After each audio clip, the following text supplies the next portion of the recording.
कमी खोजी जा रही है शिक्षकों में, कमी खोजी जा रही है छात्रों में, तो इसका गुस्सा तो देखने को मिलेगा ना विकास। बिल्कुल बिल्कुल। न पक्ष के ना विपक्ष, और दमन किया है।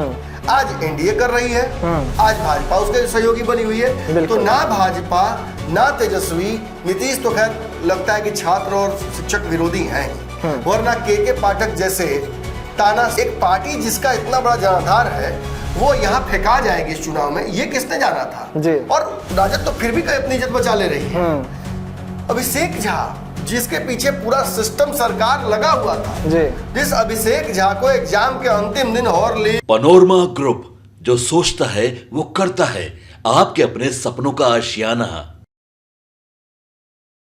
नमस्कार, मैं विकास सिंह और आप देख रहे हैं भारत लाइव। देखिए, लगातार तिरहुत का हम पल पल की खबर आपको दे रहे हैं और इस वक्त रात के 1 बज रहे हैं और तीसरे राउंडिंग की जो प्रक्रिया चल रही थी वो पूरी कर ली गई है और जिसमें बड़ा खेला हुआ है और खेला इतना बड़ा हुआ है कि नीतीश कुमार, प्रशांत किशोर, राजद यानी कि लालू प्रसाद यादव, इन तमाम बड़े दिग्गज नेताओं के पसीने छूट चुके हैं। निर्दलियों ने मिलकर ये बड़ा खेला किया है और एक नई कहानी, एक नई स्क्रिप्ट लिख दी है। तो बड़ी जानकारी के साथ हमारे चैनल के संपादक डॉक्टर नमन मिश्रा सर भी हमारे साथ है। रात के 1 बज रहे हैं और हम आपके लिए खबर लेकर आए हैं और बड़ी अपडेट के साथ आए हैं। तो सीधा हम अपने संपादक डॉक्टर नमन मिश्रा सर से जुड़ते हैं। सर, रात का 1 बज रहा है, पल पल की अपडेट दर्शक देखना चाहते हैं और दर्शकों की कसौटी पर हम खड़े उतर रहे हैं,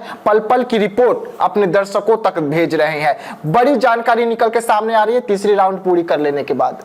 देखिए, मैं तो सोने जा रहा था, उस बीच दर्शकों ने इतना फोन कर दिया है मुझे कि मुझे लगा कि भाई अब तो जिम्मेवारी बनती है कि आज नाइट ड्यूटी भी लगेगा। बिल्कुल, मेरे चलते आप लोगों की भी नाइट ड्यूटी लगी हुई है।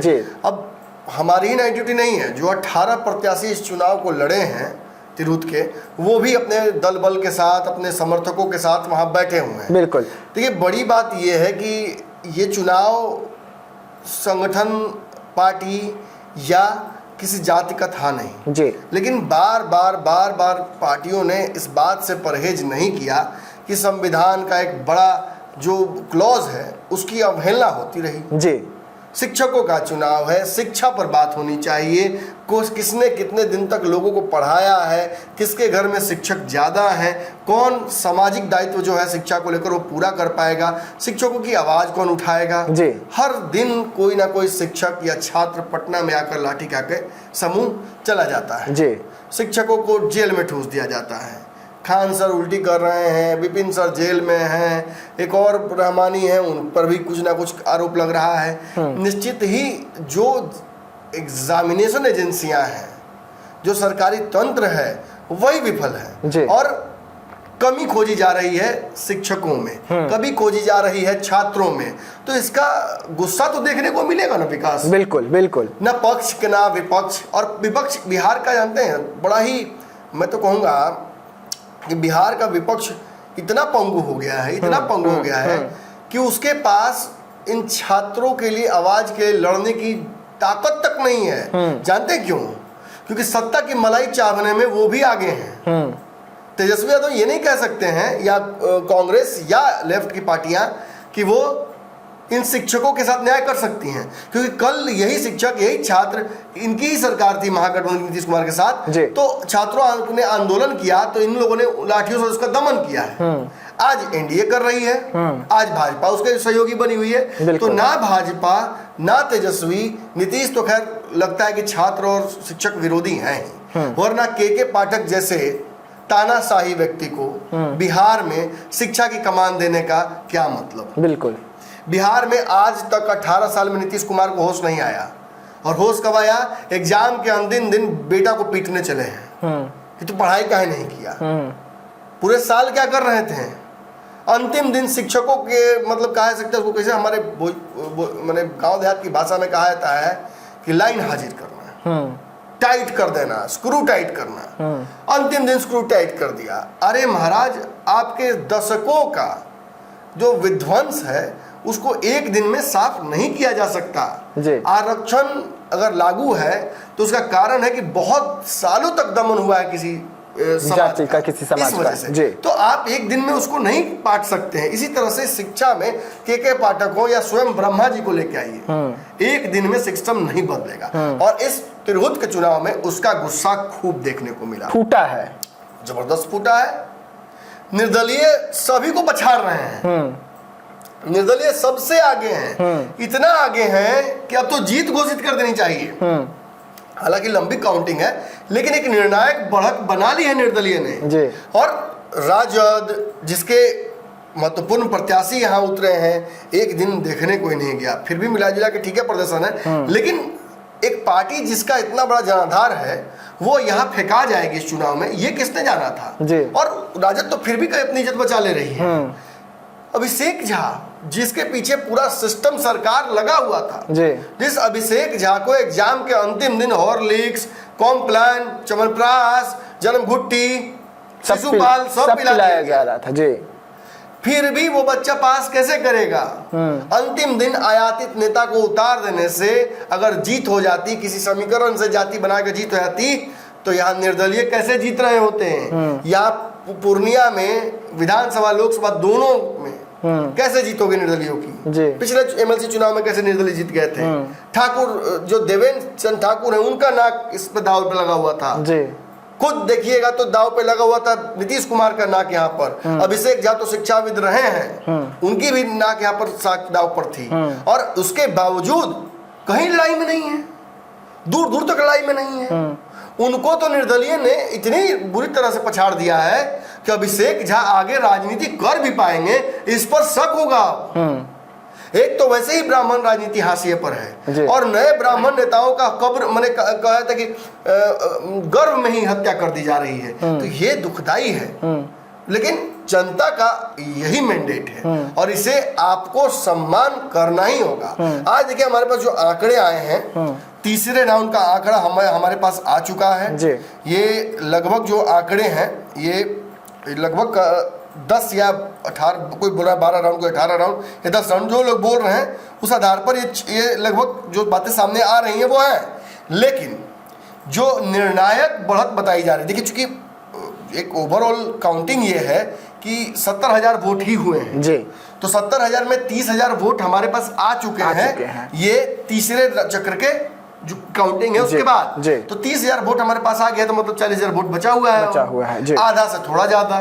तो इसका मतलब कि बहुत लंबी प्रक्रिया ये होने वाली नहीं है। अंततः ये रिजल्ट कहा जा सकता है कि जो हम बोल कर जाएंगे उसी पर ये मामला टिक जाएगा जी, बिल्कुल। तो हमारे पास जो आंकड़े हैं उस आधार पर जो शिक्षक नेता हैं बंशीधर ब्रजवासी, जो कि निर्दलीय हैं, उन्होंने अब तक 10,000 मत प्राप्त कर लिए हैं जी। 9,000 समथिंग मत इनको आए हैं, 9,322। ये 10,000 के आसपास जब हम लोग बात कर रहे होंगे, तेजी से काउंटिंग हो रही है अब, तो ये बढ़ चुका होगा। इसी तरह से विनायक गौतम, जिनका 5,000 जिनको मत आया है, मतलब विनायक गौतम पीके के प्रत्याशी हैं।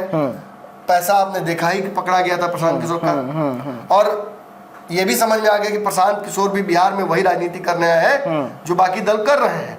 मुंह पे कुछ बोल रहे हो, लेकिन पीछे प्रशांत किशोर भी केवल उनका यही ध्येय है कि सत्ता किसी भी स्तर से प्राप्त कर लेना है जी। और इस चुनाव में 5,000 मत आ गया तो मुझे लगता है कि बहुत ज्यादा, क्योंकि इसके नीचे जो नाम है ना, वो कई लोग चौंकाने वाले, नाक के बाल उखाड़ने वाले हैं जी। इसके नीचे है गोपी किशन, जिनको लगभग 4,000 मत आया है। गोपी किशन को तीसरे चक्र के बाद 4,000 मत आना मोर देन एक्सपेक्टेशन है, क्योंकि राजद ने तो मेहनत ही नहीं की इनके पीछे, किसी ने दम ही नहीं लगाया। लालू यादव जाते हैं और वहां मेहनत करते हैं, हर जगह जा रहे हैं तो वहां भी चले जाते हैं, उसके बाद भी तीसरे नंबर पर हैं। मेन तो दुखदाई जानते हैं स्थिति क्या है, चौथे नंबर पर है अभिषेक झा, जिनके साथ पांडव हैं जी, चिराग पासवान, जीतन राम मांझी, उपेंद्र कुशवाहा, जदयू, भाजपा, नीतीश कुमार, देवेश ठाकुर, संजय झा, अशोक चौधरी, फलाना चिलाना सब है। लेकिन फिर भी इनकी स्थिति बहुत खराब है, चौथे नंबर। ये तो ऐसा हो गया कि अंबानी का बेटा पास नहीं कर पाया। लेकिन सर कहा जाता है कि ये जो चुनाव चल रहा है ये धन और बल की चुनाव होती है, आपके पास तो धन और बल दोनों था। बना दिया इन्होंने, होता थोड़ी है। इन्होंने बना दिया इस चुनाव को। और उसके बाद भी देखिए दूषित भी किया इस चुनाव को। मैं इनकी बात नहीं कर रहा हूँ, सभी ने किया। मैं केवल अभिषेक झा की बात नहीं कर रहा हूँ। अभिषेक झा तो बेचारे अच्छा उन्होंने प्रचार किया, कोई अभिषेक झा ने खराब नहीं चुनाव लड़ा है। दिक्कत क्या है कि गलत पार्टी से चुनाव लड़ रहे थे वो। अगर अभिषेक झा निर्दलीय चुनाव लड़ते तो मैं दावे से आपको कह रहा हूं कि इस वक्त दूसरे तीसरे नंबर पे वो होते हैं। लेकिन पार्टी और देवेश चंद्र ठाकुर ने जिस तरीके से अभिषेक झा को हाईजैक कर लिया, उनकी भ्रूण हत्या की गई। मैं तो ये कहूंगा कि राजनीतिक भ्रूण हत्या छोड़िए ना, उनको तो चक्रव्यूह बनाकर घेरा गया और अपनों ने लूटा अभिषेक जी। गैरों में दम नहीं था आपको लूटने का। गैर तो जो आपको यहाँ टक्कर देने आए थे राकेश रोशन। देखिए राकेश रोशन ने 1800 वोट, अभी तक 1877 वोट उनको आया है जो तीसरे चक्र के बाद, जो हमारे पास जानकारी मिली उस हिसाब से। लेकिन फिर भी राकेश रोशन ही सबसे बड़ा डैमेजिंग फैक्टर अभिषेक के लिए बने हैं, क्योंकि ये वो वोट काट रहे हैं जो वोट अभिषेक को मिल जाता। रामेश्वर महतो का बागी होना, रामेश्वर महतो का और जदयू के नेताओं को खुला चैलेंज देना और देवेश चंद्र ठाकुर को ये कहना कि दम है तो जिता के दिखा लीजिए। आपने कह दिया कि जिता देंगे, मैं कहता हूं कि मैं हरा दूंगा। और कहीं ना कहीं इसी का मैनिफेस्टेशन, इसी का एक चेहरा राकेश रोशन थे। इसके बाद संजय कुमार हैं, इनको भी लगभग 2000 वोट आए हैं। तो ये जो आंकड़े हैं ये इस बात के परिचायक हैं कि कहीं ना कहीं जो खेल इस पूरे तिरहुत चुनाव के प्रचार के दौरान हुआ है उस खेल में जनता फंसी नहीं है। प्रशांत किशोर भी इस बात का श्रेय नहीं ले सकते हैं कि विनायक गौतम को प्रशांत किशोर की वजह से इतना वोट आया है जो नंबर 2 पर है। विनायक गौतम निर्दलीय थे, प्रशांत किशोर ने निर्दलीय चलते घोड़े पर कहता दाव लगा दिया, चलती बस पर प्रशांत किशोर बैठे हैं। इसका नुकसान मैंने कहा था कि विनायक गौतम को होगा। शायद इस आंकड़े को देखकर कि जितना मैंने 5000 पर ये है, बंशीधर ब्रिजवासी 9000 समथिंग 10,000 के आसपास में है। मुझे लगता है कि विनायक गौतम और प्रशांत किशोर के पार्टी से नहीं होते तो शायद लड़ाई विनायक गौतम और बंशीधर ब्रिजवासी में नेक टू नेक होती। बिल्कुल। लेकिन जो स्थिति बन रही है उस आधार पर देखकर ये लगभग लग रहा है कि बंशीधर ब्रिजवासी जो हैं वो काफी आगे के मार्जिन से ये चुनाव जीत जाएंगे, ऐसी संभावनाएं देखने से लग रही हैं। वहां जो लोग बैठे हुए हैं वो पल पल की अपडेट हमें लगातार दे रहे हैं और उन अपडेट्स को देखने के बाद ये समझ में आ रहा है कि जो वोटिंग प्रक्रिया है वो जो काउंटिंग प्रक्रिया है वो तेजी से हो रही है और जो अब तक कुल मत है वो लगभग 30,000 मतों की काउंटिंग हो चुकी है। इसमें कुल जो वैध मत है वो 27,000 के आसपास है और जो इनवैलिड मत हो गए हैं वो 2680 जी 2600 के आसपास है। 2600 जो मत है अवैध हो गए हैं। इस तरह से हो सकता है कि इसका आंकड़ा 2600 भी है ना, तो ये लगभग 6000 के आसपास हो सकता है जो फाइनल काउंटिंग हुआ उसमें अवैध मतों का। तो कुल मिलाकर 75,000 के आसपास वोट, माफ कीजिए 70,000 वोट थे, तो 65,000 के आसपास वोट, 65 से 62 के बीच में जो वोट है वो वैध होगा। लेकिन जो इनिशियल 10,000 के आंकड़े को छू दिया है बंशीधर ब्रिजवासी ने, ये मजेदार है, ये इस रेस में इनको काफी आगे करता है सर। एक निर्णायक भड़क है ना। बिल्कुल बिल्कुल। एक सवाल रहेगा सर, क्या नीतीश कुमार को ठीक वोटिंग के बाद और वोटिंग से पहले जिस तरीके से छात्रों को पटना के सड़कों पर पीटा गया वो भी भारी पड़ा, क्योंकि पढ़े लिखों की वोटिंग कहलाती है। इसमें जो भी लोग होते हैं वो शिक्षित होते हैं, ग्रेजुएट होते हैं, तो क्या उन लोग एक समझकर पूरी रणनीति के साथ वोट किए कि नहीं एक तो कम से कम विधानसभा में होना चाहिए जो छात्रों का आवाज उठाए? कहाँ गलती हुई, इसे जातीय चुनाव बनाया गया। अब 4 जिला है, 4 जिला में एक ही जाति का डोमिनेंस होगा, अलग अलग जातियों का डोमिनेंस है, तो जाति से परे हो जाता है ये चुनाव। आप चाहकर भी इसको जाति का चुनाव नहीं बना सकते हैं। फिर आपने धनबल की बात करने की कोशिश की। भाई जो पढ़ाई कर रहा है, जो शिक्षक है, जो ग्रेजुएट है, उसकी समस्याएं उससे बड़ी हैं। वो 2000-4000 में पौआ में आप साड़ी में नहीं जाएगा, आपका वोट नहीं करेगा। बिल्कुल उसकी समस्याएं हैं। वो ग्रुप डी का एग्जाम दे रहा है, वो क्वालिफाइड है बैंक का मैनेजर बनने का, और ग्रुप डी का एग्जाम दे रहा है वो भी नहीं निकल रहा है। क्यों? तो 100 समस्याएं उसमें भी हैं। आप बार बार एग्जाम ले लेके उसके फॉर्म का पैसा उसे ले लेते हैं, एग्जाम नहीं कराते हैं, ना रिजल्ट आता है। अगर एग्जाम हो जाता है तो रिजल्ट नहीं आता है। रिजल्ट आ भी गया ना तो टेम्पोररी आजकल नौकरी देने लगे हैं कि 6,000 देंगे, भर महीना खट हो, उसके बाद तुमको एथी में भी खटाएंगे, क्या बोलते हैं, चुनाव में भी। तो उसमें ठीक है, तो चुनाव में हम काम करते हैं, तो बिना पैसा ले हम खट देते हैं जी, और उधर से देते हैं वोट। बस यही हुआ है। और मसल पावर, जातीयता, ये सब कुछ कहीं ना कहीं ताक पर रखी रह गई। और ये एक बात जान लीजिए कि बहुत लोग कहेंगे कि भाई अभी तो सीतामढ़ी खुला होगा ना, अभी तो शिवहर खुला होगा ना, अभी तो मुजफ्फरपुर खुला होगा या वैशाली खुला होगा, इसलिए लगता है कि वो लीड कर रहे हैं। नहीं, ऐसा नहीं है। सभी जगहों के बैलेट चेक किए जा रहे हैं एक साथ, बंडल बनाया गया है पहले, और अब ये सब जगहों के एक साथ आपको पोल्स एक साथ मिल रहे हैं। तो ये नहीं कह सकते कि भाई वैशाली खुलेगा ना तो राकेश लीड कर जाएंगे, शिवहर खुलेगा ना तो गौतम लीड कर जाएंगे, वो खुलेगा तो मुजफ्फरपुर खुलेगा तो ये जो एनडीए के प्रत्याशी हैं वो आगे बढ़ जाएंगे, या शिवहर खुले या और भी जो है वो खुलेगा तो सीतामढ़ी खुलेगा तो राजद लीड कर जाएगी। ऐसा नहीं है।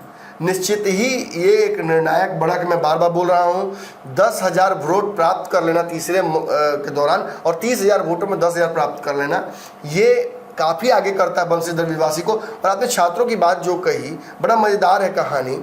छात्रों के और शिक्षकों के इसी आंदोलन का, घोषित आंदोलन जी, सभी छात्र संघ नाराज है, सभी शिक्षक संघ नाराज है। अब एक से एक शिक्षक संघ नए बन रहे हैं, एक से एक छात्र संघ नए बन रहे हैं। कोई बीपीएससी है, कोई डीएलई है, कोई टीआरई है, कोई टीआरई 1 है, कोई टीआरई 2 है, कोई यूपी से आगे यहाँ स्ट्रगल कर रहा है, कोई झारखंड से आकर स्ट्रगल कर रहा है, कोई बिहार में स्ट्रगल कर रहा है, कोई डोमिसाइल के लिए लड़ रहा है, कोई पेंशन के लिए लड़ रहा है, कोई छुट्टी के लिए लड़ रहा है, कोई परमानेंसी के लिए लड़ रहा है, कोई बोल रहा है कि मेरा सेशन नॉर्मलाइज कर दीजिए, कोई रिजल्ट्स को नॉर्मलाइजेशन को लेकर लड़ रहा है, कोई अपने इसके लिए लड़ रहा है कि कल तक आरक्षित था, आज उसको आरक्षण छीन लिया गया। तो ये सारी समस्याएं सरकार की समस्याएं हैं। सरकार के पास इकबाल नहीं है इन समस्याओं को सॉल्व करने का। बिल्कुल। इसीलिए सरकार के खिलाफ, और इसी में पिसा गए तेजस्वी यादव की, बचा कुछ प्रशांत किशोर को दवाई मिल गया है। टोटल निर्दलीयों को ही मिलेगा। प्रशांत किशोर भी निर्दलीय प्रत्याशी को छुएंगे तो उसको भी सोना से लोहा कर देंगे। ये इस चुनाव में समझ में आया। और बंशीधर विश्वासी की कहानी जो आपने मुझे बताई, बड़ी मजेदार कहानी है। उनके अगर उनकी जीत होती है, यहाँ से लगता है कि हो जाएगी, तो उसमें सबसे बड़ा फैक्टर क्या है? देखिए, छात्रों का आंदोलन और शिक्षकों की नाराजगी तो है ही, उसके अलावा के पाठक एक बहुत बड़ा अहम रोल है। बंशीधर विश्वासी जी को एक फूल का बुके खरीदना चाहिए चुनाव जीतने के बाद, लेके वो बुके अपने से जाके के पाठक जहां भी कहीं भी हो, जहां हो, आकाश पताल दुनिया नाता जहां हो, खोज के उनको ये बुके दे कहना चाहिए कि आप नहीं होते तो मैं आज ये एमएलसी नहीं होता। के पाठक ने अपने अंधाधुन में जो कुछ बिहार में किया, उसमें सबसे शानदार काम उन्होंने किया कि शिक्षकों से पंगा ले लिया। और शिक्षकों में पंगा लेते लेते उन्होंने अंडर एस्टिमेट कर दिया एक शिक्षक नेता को, जिसका नाम है बंशीधर विश्वासी, और जिसको उन्होंने फोन पर भी सुना दिया। उसके बाद पता नहीं क्या क्या बोले, और उसके बाद वीडियो वायरल हुआ, और उस वायरल वीडियो के बाद लगभग बंशीधर विश्वासी बिहार के हर शिक्षकों के दिल में घर कर गए। वो एक चेहरा बन गए उस अघोषित गुस्से का, जो कि शिक्षक महसूस कर रहे थे नीतीश कुमार और के पाठक के प्रति। 6 बजे सुबह में आ जाओ, ये करो वो करो, शाम को 6 बजे तक रहो। कितने शिक्षकों की मृत्यु हो गई इस कारण से, जाने के दौरान एक्सीडेंट, किसी को ट्रेन में बुला लिया, किसी को इससे वहां ट्रांसफर कर दिया। अजीबोगरीब एक्सपेरिमेंट किए थे भाई। मैं तो सही में चकित हूँ। कुछ लोग कहते थे कि नहीं ठीक कर रहे हैं। भाई, आपके घर से शिक्षक होते और अगर घर की महिला अगर उस वक्त उठकर सुबह में बच्चे को दूध मुँह को छोड़कर जाती तो आपको समझ में आता। नौकरी सबकी मजबूरी है, रोटी महंगा हो गई बा, दाल महंगा हो गई बा, तो इसका मतलब ये नहीं कि ईमान बेच दे, इसका मतलब ये नहीं कि परिवार बेच दे, इसका मतलब ये नहीं कि भविष्य बेच दे। इस एक रोटी के लिए या इस एक छोटे से टेम्पोररी भविष्य के लिए नीतीश कुमार अगर इस तरह की कुर्बानियां लेंगे तो इस कुर्बानी को देने के लिए जनता तैयार नहीं है। खासतौर पर शिक्षक और पढ़े लिखे जनता तैयार नहीं है। जी, बिल्कुल। और इसी का मैनिफेस्टेशन, इसी का रूप, इसी का चेहरा बंशीधर विश्वासी बन के उभर रहे हैं। अभी कुछ काउंटिंग बाकी है, कुछ चरणों की। निश्चित ही हम आपको अपडेट देते रहेंगे, लेकिन याद रखिए मैं आया हूँ इस अपडेट में तो कुछ तबाही मचा कर ही जाऊंगा। एक आखिरी सवाल रहेगा सर आपसे, जो परिणाम आ रहे हैं, जो 4 सीटों का परिणाम आया जिसमें एनडीए ने एकदम पूरी क्लीन की, जिसके बाद महागठबंधन को, और अगर हम बात करें प्रशांत किशोर की, तो उन पर खूब एनडीए के नेता बोले। लेकिन आज जो एक परिणाम आ रहा है, अगर यही परिणाम फाइनल हुआ जो इस वक्त हम दिखा रहे हैं, तो एनडीए भी उसी तरीके से पिटाई खाई। महागठबंधन भी, तीनों पक्ष, प्रशांत किशोर भी, लेकिन फिर भी यहाँ प्रशांत किशोर थोड़ा ठीक है, लेकिन ये दो तो देखिए फिर आप बोल रहा विकास, प्रशांत किशोर को चलती बस में चढ़ने का आदत है जी, ये चलती बस में चढ़े हैं। विनायक गौतम जी को बुझा रहा होगा, मैंने बीच में भी एक बार विश्लेषण किया कि हम किसे चढ़ा लिए, कि इन्होंने छूकर गलती कर दी। एक होता है पारस पत्थर, एक होता है पारस चचा जी, पारस पत्थर छूने से आप सोना बनते हैं जी, और यहाँ तो एक से एक लोग कहानीकार है। क्या चलिए मैं ये इतना स्पष्ट बता दूं कि प्रशांत किशोर के लिए भी ये चुनाव बुरा चुनाव होगा, क्योंकि लोग अब प्रशांत जो एक्सपोज होते जा रहे हैं ना धीरे धीरे। शुरू से क्यों नहीं विनायक गौतम को सपोर्ट किया, और सपोर्ट ही उनको करना था तो उन्होंने बंशीधर विश्वासी को क्यों नहीं सपोर्ट किया, जो पीड़ितों की आवाज थे वहां पे। आप अलग क्या कर रहे हैं, के पाठक गलत हैं तो आप सही हैं, तो आप सही आदमी की सपोर्ट कीजिए, आपने नहीं किया, आप समीकरण साधने लगे। आपने देखा कि मजबूत प्रत्याशी लग रहा है, माल खर्चा करेगा, चलो उसको सपोर्ट कर देते हैं। बेचारे ने विनायक गौतम ने खर्चा भी अच्छा खासा किया है, फिर भी प्रशांत किशोर के आने के बाद से उनका दिन दुनिया खराब हो गया। और वही हाल रहा। देखिए राजद तो यहाँ कह सकते थे मेरा चुनाव थोड़ी है, चलो जो आ रहा सो जीता, चलिए कम से कम 3000 वोट लाया ना, 10,000 वोट लाया ना, 15,000 वोट, ये वो कह देंगे। उनको बहुत फर्क पड़ने वाला, अभी 4 सीट हारे हैं, चेहरा पे शिकन है कहीं तेजस्वी यादव के? बिल्कुल नहीं। काहे होगा, एकमात्र विपक्ष के चेहरे हैं, लालू यादव के पुत्र हैं, कोई दिक्कत है? अरे संघर्ष तो कर रहे हैं आरसीपी सिंह, संघर्ष तो कर रहे हैं पान समाज के नेता आईपी गुप्ता, संघर्ष कर रहे हैं पृथ्वी माली, क्योंकि इनके बाबूजी लालू यादव नहीं है। संघर्ष चिराग पासवान भी किए हैं। हाँ। अभी ठुकरा दिए गए थे, तो लगभग कहा जा सकता है कि बीजेपी ने लतिया दिया था, लेकिन फिर भी सड़क पर आ गए थे, फिर भी चिराग पासवान लड़के सब संघर्ष करके ले आए। तो आप लोगों को लगेगा नीतीश कुमार और तेजस्वी यादव क्या जाने, जाके पैरना फाटे विवाही तेका जाने पीर पर आई जी, जिनको मिल गया है सत्ता और सत्ता का सुख मिलता जा रहा है, और नीतीश की कृपा तेजस्वी पर, तेजस्वी की कृपा नीतीश पर, बीच बीच में भाजपा भी आ ही जाती है डोलापति के लिए। बिल्कुल बिल्कुल। तो इन तीनों को बहुत सॉलिड झटका लगा है। प्रशांत किशोर के पास तो फिर भी बहुत समय है। क्या नीतीश कुमार के पास अब समय है? क्या तेजस्वी यादव को बार बार ऐसे मौके मिलेंगे? क्या कल कांग्रेस ढाई मार के नहीं कहेगा कि यार तुमसे नहीं हो रहा तो भाई? जब राहुल गांधी पे क्वेश्चन खड़ा होता है तो कब तक मौका मिलेगा तेजस्वी यादव को? जी बिल्कुल बिल्कुल। देखिए पल पल की जानकारी हम आपको तिरहुत से जुड़ी हुई दे रहे हैं। वैसे में तीसरे राउंड की जो प्रक्रिया है वो पूरी कर ली गई है और इस वक्त रात के 1 बजने वाले हैं, लेकिन हम आपको अपडेट पल पल की लगातार दे रहे हैं। वैसे में निर्दलियों ने इस बार फिर से खेला किया है और बिहार के जो लोग हैं अब निर्दलियों पर भरोसा करके उन्हें जिद दिलाने लगे हैं। तो ये सबक है उन लोगों के लिए जो सत्ता में बैठे हुए हैं, जो विपक्ष में बैठे हुए हैं, कि आखिरकार लोगों के बीच, जनता के बीच किन मुद्दों को लेकर जाए कि जनता उन पर भरोसा करके अपना आशीर्वाद दे। अब क्या कुछ और निकलेंगे चौथे 5वें चरण की जब वोटिंग काउंटिंग होगी, तो हम आपको हर पल की जानकारी सबसे पहले और सबसे सटीक देंगे। आप बने रहिएगा भारत लाइव के साथ। दीजिएगा इजाजत, धन्यवाद। पनोरमा ग्रुप, जो सोचता है वो करता है। अगर ये वीडियो पसंद आई और वह बिहार के राजनीति और बिहारियत से सरोकार रखेनी तो सब्सक्राइब बटन दबा के चैनल के सब्सक्राइब कर ली। ओजे एगो घंटी बा, ओकरा बटन दबा देला से कुल सटीक और मारक खबर रुआ मुफ्त में मिल जाई। अगर रुआ पत्रकारिता के हमनी के नया प्रयोग में सहयोग कर चाहतानी तो ज्वाइन बटन दबा दी। पेटीएम नंबर नोट कर ली 9386816700। धन्यवाद।